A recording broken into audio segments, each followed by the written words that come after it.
Amables oyentes, les presento a ustedes el libro, El Arca del Pacto. Espero les sea de bendición.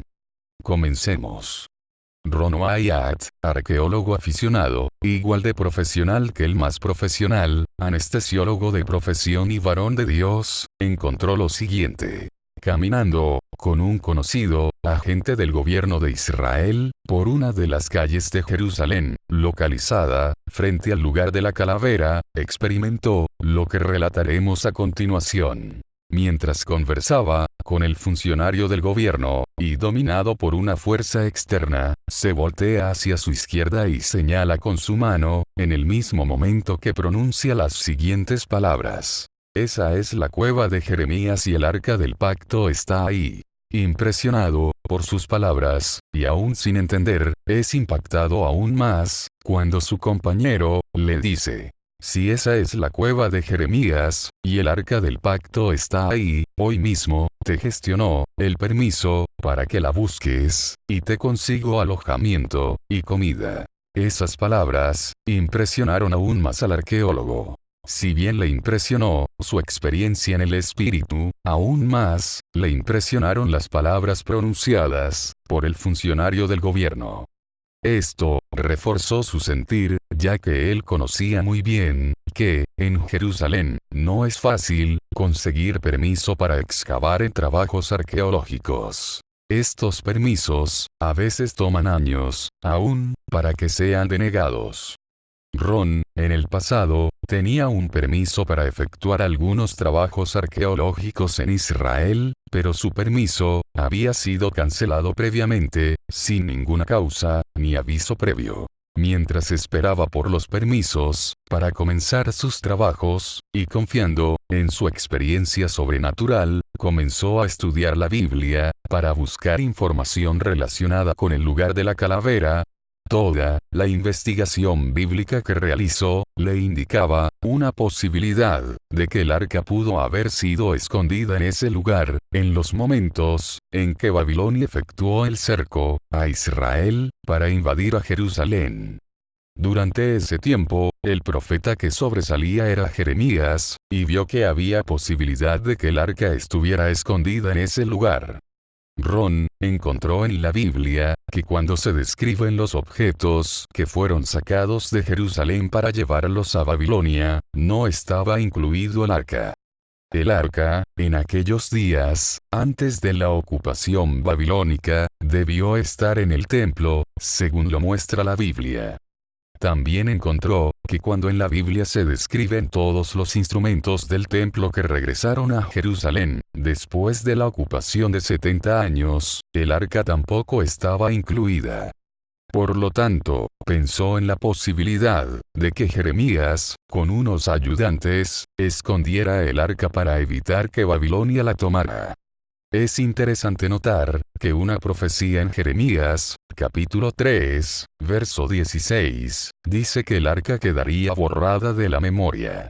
Jeremías capítulo 3 verso 16, dice lo siguiente: y acontecerá que cuando os multipliquéis y crezcáis en la tierra, en esos días, dice Jehová, no se dirá más: arca del pacto de Jehová. Ni vendrá al pensamiento, ni se acordarán de ella, ni la echarán de menos, ni se hará otra. O sea, que, en este verso, se hace mención, que el arca quedaría borrada de la memoria, y que nadie pensaría en ella. Esto pudo haber tenido efecto, desde los tiempos en que Babilonia gestionaba ocupar a Judá, cerca del año 586 a.C.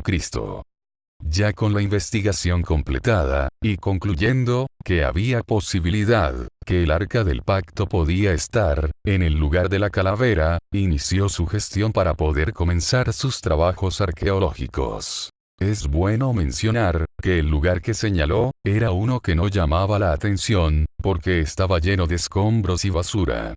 Confiado en el relato bíblico, gestionó un viaje para ir a Israel, cuando entendía que los permisos debían estar listos. Estando en Israel, se dirige a las oficinas gubernamentales para buscar los permisos que le conducirían a comenzar los trabajos. Estando en las oficinas, le informan que no se había tomado ninguna decisión al respecto. Aún así, decide no regresar a su país, con el propósito de esperar una contestación. En ese proceso, decide ir a una playa en Ascalón, en la costa del mar Mediterráneo, donde sumergiéndose en las aguas, mientras nadaba, tropezó con un objeto de cerámica. Al observarlo, se dio cuenta que eran unos envases, hechos por mano de hombre, los cuales se veía que eran muy antiguos. Al notificar este hallazgo, a historiadores expertos de la región, y el campo relacionado, estos informaron, que eran los envases que habían sido utilizados como tumbas, para los entierros de los antiguos cananitas de Ascalón. E inmediatamente, se declaró, de forma oficial, este importante descubrimiento. Hacía ya muchas décadas que arqueólogos altamente reconocidos intentaban encontrarlos, sin obtener resultados positivos. Cuando el gobierno de Israel se entera de la noticia de este gran descubrimiento, inmediatamente le entrega los permisos requeridos a Ron para que comience sus trabajos arqueológicos en el área conocida como el lugar de la calavera. Es entonces cuando comienza el trabajo arqueológico que había sustentado con el estudio bíblico. Efectuando las labores, con gran dedicación y buen ánimo, iba removiendo poco a poco los escombros y basura. Estas llegaron a ser toneladas. Cuando efectuó los primeros trabajos de limpieza, lo primero que encontró fueron unos huecos rectangulares en una pared de roca sólida. Estos huecos tenían aproximadamente 3 pies de ancho por 2 pies de alto por 1 pie de profundidad. Sin saber qué era, o qué significaban estos huecos, continuó trabajando para ver qué más encontraba.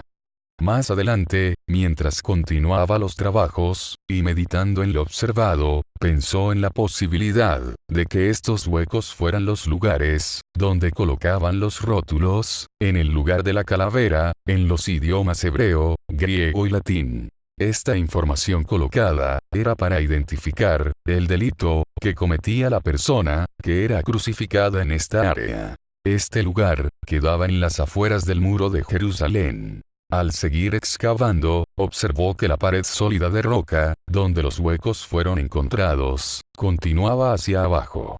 Esta era en forma vertical y tenía un ancho de poco más de 20 pies.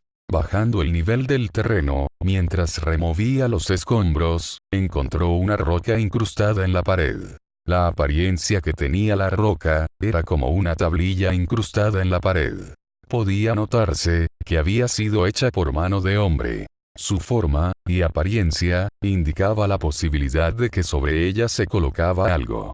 Continuando con los trabajos de remoción de escombros del área, cuando ya había descendido a aproximadamente 18 pies, se encontró con un piso de roca sólida.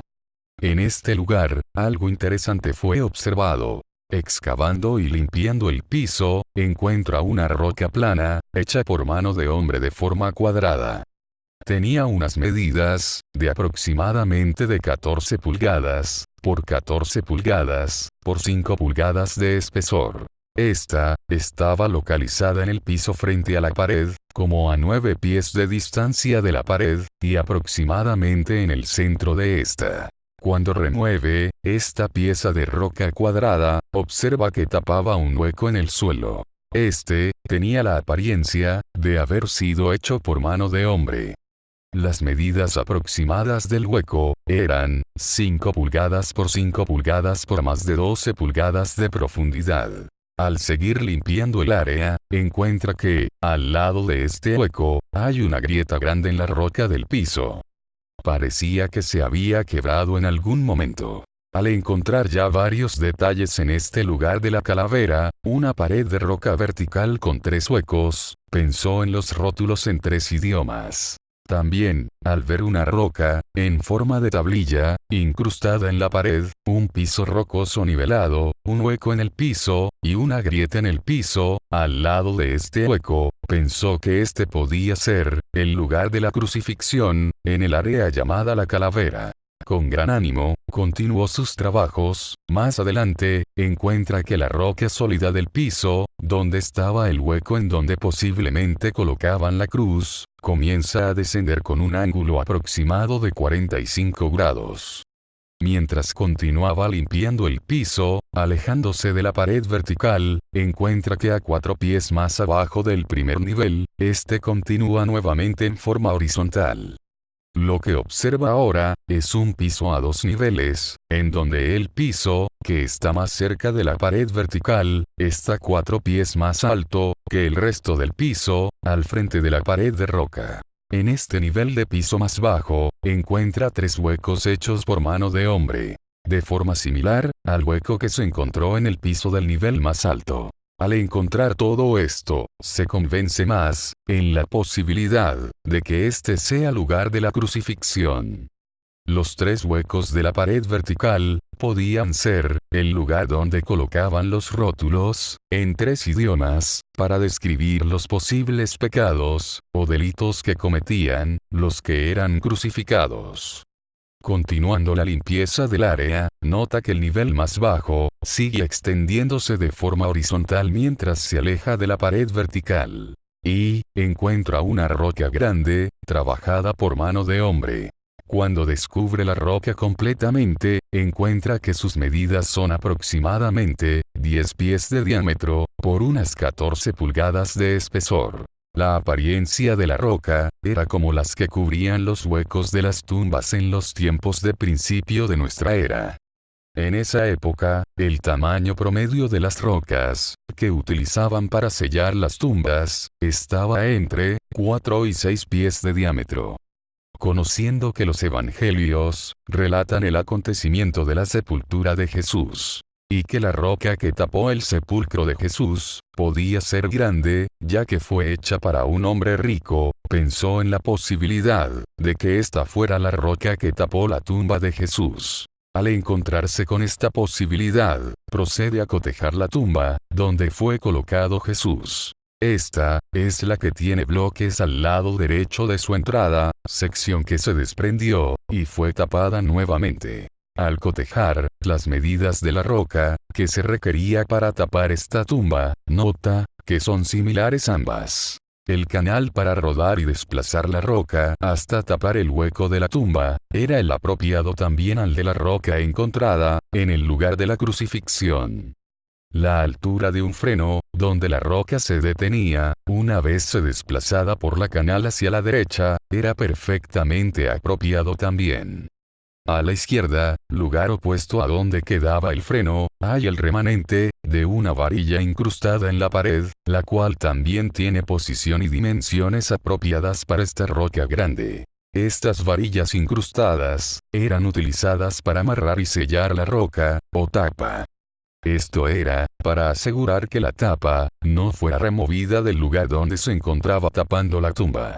Todo esto conducía, a que la roca encontrada en el lugar de la calavera, podía ser la que se utilizó, para tapar, la tumba de Cristo. Al seguir limpiando el área de la crucifixión, encontró cimientos que fueron utilizados como fundamento de una edificación hecha en el mismo lugar de la crucifixión.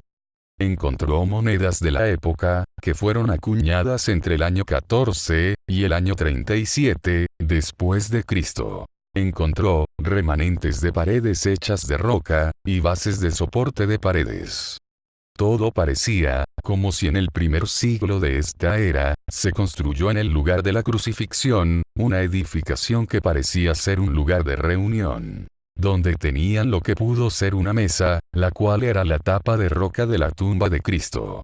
Tenían también, piezas de roca para tapar los huecos, donde colocaban las cruces en el piso, y tenían una tablilla de roca, incrustada en la pared, en la cual luce que colocaban algo, posiblemente una lámpara.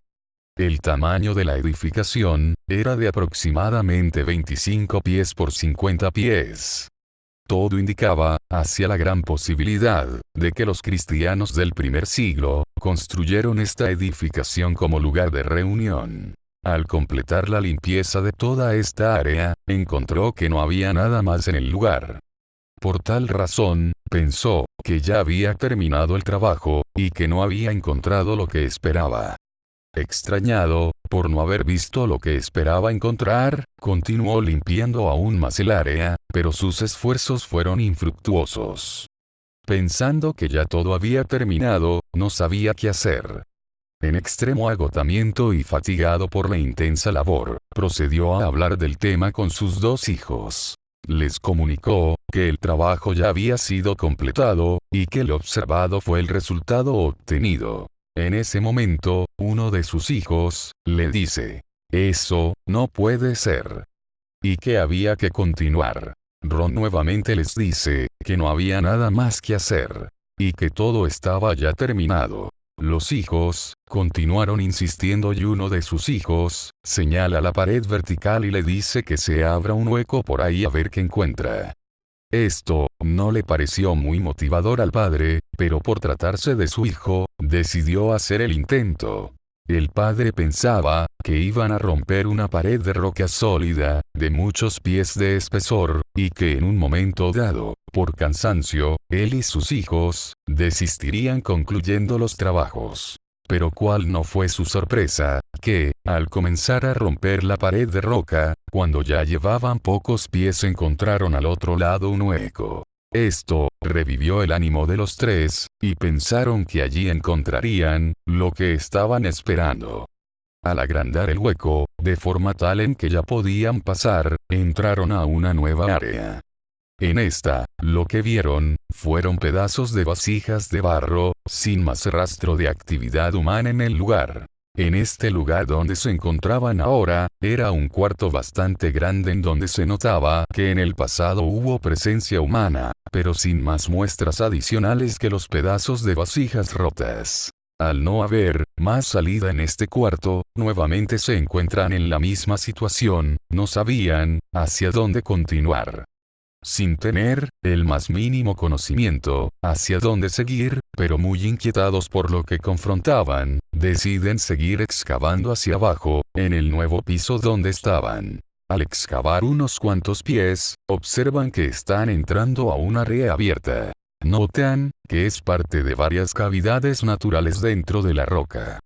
Al pasar por estas cavidades, llegan a un nuevo piso. Ya se encuentran, aproximadamente a 25 pies más abajo del piso horizontal donde estaban trabajando primero.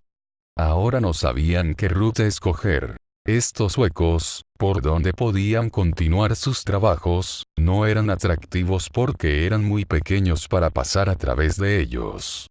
Meditando al respecto, y ya con poco tiempo, decidieron regresar a su país para evaluar y planificar la continuación de los trabajos. Cuando llegó el momento de regresar, y continuar con los trabajos arqueológicos, coordinó para que fuera con él una persona pequeña y delgada. Este, había sido uno de sus ayudantes en trabajos arqueológicos previos. Al regresar al lugar de la calavera, procede a limpiar el área y a explorar las diferentes alternativas que tenía el sistema de cavernas para continuar. Mientras observaba, hubo algo que le llamó la atención. Había una estalactita en la entrada de una de las cavidades. Su localización le parecía bastante extraña. Media, aproximadamente, 18 pulgadas de largo. Removiendo la estalactita, algunos escombros y piedras del hueco, envía a su compañero delgado hacia el otro lado. Con su ayudante ya en el otro lado, Ron nota que este no hacía ningún comentario.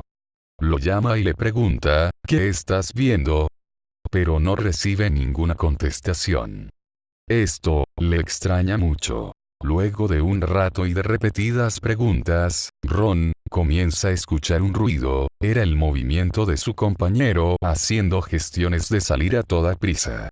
Estaba sumamente afectado, con intensas respiraciones y prácticamente sofocado. Cuando logró salir, Ron al verlo le pregunta, ¿qué has visto? Él le contesta, yo no vi nada. Muy extrañado por la contestación, y sin entender lo que estaba sucediendo, nuevamente Ron le pregunta, ¿qué has visto? Y su compañero le contesta, yo no he visto nada ahí. Ahí, yo no entro, ahí yo no entro más.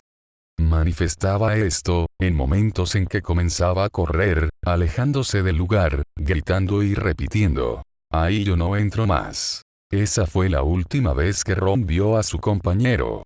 Muy extrañado por lo sucedido, Ron se preguntaba, ¿qué había pasado? Inquietado, comienza a agrandar el hueco para poder pasar al otro lado. Una vez agrandado, después de mucho esfuerzo, y pensando que ya era suficiente para pasar, comienza a pasar al otro lado. Cuando pasaba, casi no lo logra, porque cada vez que respiraba, se quedaba pinchado, y llegó a pensar que no lo lograría. Solo, y calmado en la nueva área, comienza a mirar hacia todos lados, y a preguntarse, ¿qué fue lo que sucedió? La pregunta venía a consecuencia de que no veía nada en ese lugar. Ahora, no tenía contestación a nada. Solo tenía preguntas. Muchos pensamientos pasaron por su mente, pero en su espíritu, poco a poco fue aflorando el pensamiento de que algo había allí.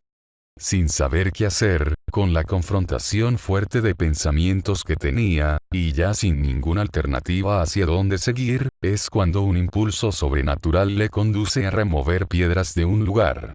Mientras sacaba rocas no veía nada, todo parecía seguir igual. Pero en un momento algo distinto sucedió. Mientras removía rocas, observó pedazos de madera debajo de las rocas. Siguió hasta poder remover las maderas. Al removerlas, observó que debajo de estas, había pieles de animales. Cuando comenzó a mover las pieles, estas se le rompían en sus manos. Para sorpresa de él, observó que debajo de las pieles había rocas unidas unas con otras. Estaban colocadas, de forma tal, que se podía notar, que habían sido unidas, por mano de hombre. Él continúa removiendo piedras, maderas y pieles, y nota, que debajo hay un recipiente grande hecho de rocas pegadas, al cual llamaremos cofre. Este cofre hecho de rocas, tenía medidas aproximadas de 9 pies de ancho, por 7 pies de alto, por 17 pies de largo.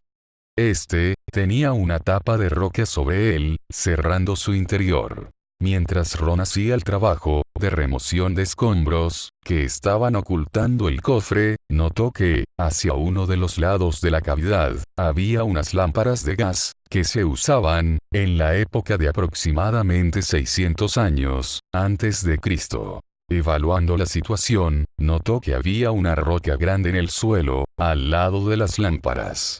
Observó que más allá de las lámparas, y de la roca grande, en ese mismo orden localizadas, había, lo que parecía ser, una entrada natural, la cual había sido tapada con rocas. Todo parecía indicar, que por ese lugar, fue por donde entraron, los que trabajaron allí. Lucía, que estas lámparas, se utilizaron, para alumbrar el área de trabajo, y que la roca, estaba para evitar que el viento apagara las lámparas. Al Ron observar nuevamente la tapa del cofre, notó que ésta estaba quebrada, y que su hendidura permitía pasar un objeto pequeño.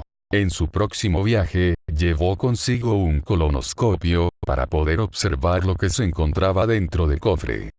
Observando por la hendidura de la tapa, y por huecos hechos al barrenar una pared del cofre, quedó profundamente conmovido por lo que veía. A la misma vez, experimentaba una presencia divina manifestándose de una forma muy marcada y especial. Mientras miraba, pudo identificar los siguientes objetos: el arca del pacto, la mesa de los panes, el altar de oro de incienso, el incensario de oro, otro candelero de oro de 7 brazos, no de vela sino de 7 pequeñas lámparas de aceite, una espada grande, un efod, una mitra con marfil en forma de fruta en su punta, una balanza pequeña de bronce, varias lámparas de aceite, argollas de bronce, y otros artículos. Esto le causó gran impresión, sobre todo, el arca del pacto, que se encontraba directamente debajo de la grieta de la tapa que cubría el cofre. Mientras observaba todo esto, notó que la tapa del cofre tenía una mancha negra en el lugar de la grieta.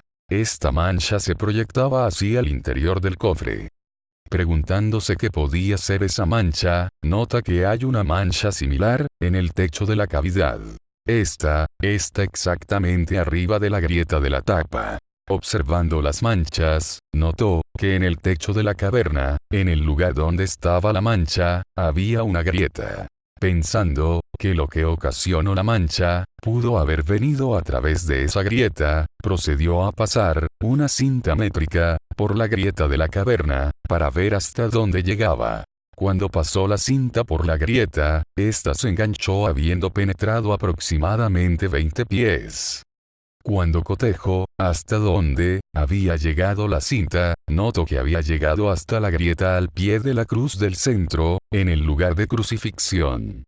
Al ver todo lo sucedido, decide tomar muestras de esa sustancia oscura que se encontraba en la grieta de la cueva, también en la grieta de la tapa, y dentro del cofre. Luego, con todos los cuidados requeridos, procede a llevarlas al laboratorio. Esto, para que le efectúen pruebas, y se determine cuál es su composición. Con mucho cuidado, lleva las pruebas a 2 laboratorios de renombre, para que se efectúen los trabajos de forma independiente. Cuando los laboratorios terminan los análisis, informan que los resultados de las pruebas indican el siguiente resultado. Conclusión. La sustancia analizada, y tomada del lugar, de la calavera, es sangre. Cuando Ron recibe este informe, indicando que la sustancia es sangre, deseó saber qué tipo de sangre era. Pero conociendo Ron, que esta era sangre muerta y que no se le podían hacer pruebas de DNA, ni de conteo de composición, él decide hacer pruebas haciendo un procedimiento especial. Él indica que se ponga la muestra en un medio nutritivo, usando una base propicia para la muestra, y que se esté rotando lentamente, en un medio ambiente a temperatura de cuerpo humano por aproximadamente 72 horas. En los laboratorios le indican que pueden hacer lo que él pide.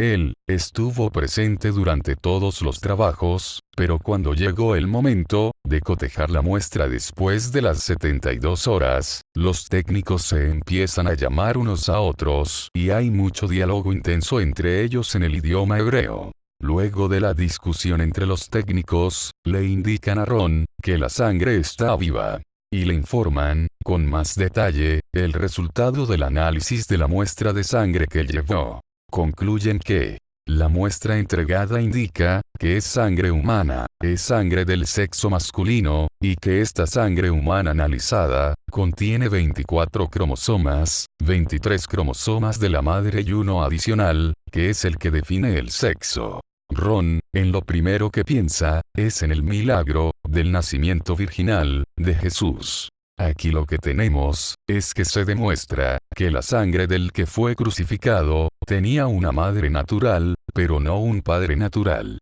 Tenía un padre celestial, pero no uno terrenal. Que Jesús nace mediante un nacimiento virginal, sin la intervención de hombre. Un nacimiento con intervención divina, con intervención de Dios. El nacimiento de Jesús hombre, que vino a la tierra a morir por ti y por mí. Para que, a través de él, aceptándolo, y mediante el arrepentimiento de nuestros pecados, podamos obtener el perdón, y así, alcanzar la salvación, con vida eterna, en Cristo Jesús. No solo ocurrió esto, también esta sangre cayó sobre el propiciatorio. Lugar donde antiguamente, en la ley, que regía antes de Cristo, en la ley de Moisés, se derramaba sangre una vez al año, para alcanzar perdón para todo un pueblo, por medio de la justicia, que los llevaría a Cristo, el ungido de Dios. Ahora, ya no hay que derramar más sangre de animales, ahora, tenemos a Cristo, que ofreció y dio su sangre, en la cruz del Calvario, entregando su vida, por todos nosotros.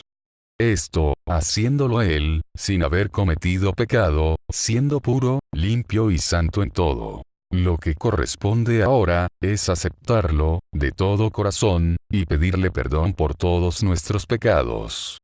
Así, viviremos eternamente con él, y para él. Uno de los últimos descubrimientos científicos, que ocurrió a finales del año 2001, demuestra que hoy día es posible tener vida, con 23 cromosomas de la madre, y uno adicional para definir el sexo. Dios hizo esto, de forma milagrosa, a través del Espíritu Santo, usando a la Virgen María, a la cual José no conoció, hasta después del nacimiento virginal, de nuestro Señor Jesucristo. Dios ha preservado estos eventos de descubrimientos hasta los últimos días. Todos estos están para demostrar la veracidad de su palabra y de la obra de Dios. Estos nos confirman el poder y gloria de Dios. Son pruebas contundentes, en nuestra época, para que reconozcamos que hay un Dios creador de los cielos y la tierra. La ciencia se encuentra lo suficientemente adelantada para confirmar, sin lugar a dudas, que Dios es veraz, es real, y que la Biblia es su palabra fiel para los hombres. Todo esto lo ha preparado Dios para que nosotros podamos alcanzar vida eterna en Cristo Jesús. Pídele ayuda a Dios en tu problema, para que veas la respuesta de su inmenso amor. Dios te ayude. Dios te bendiga. Gracias por la atención.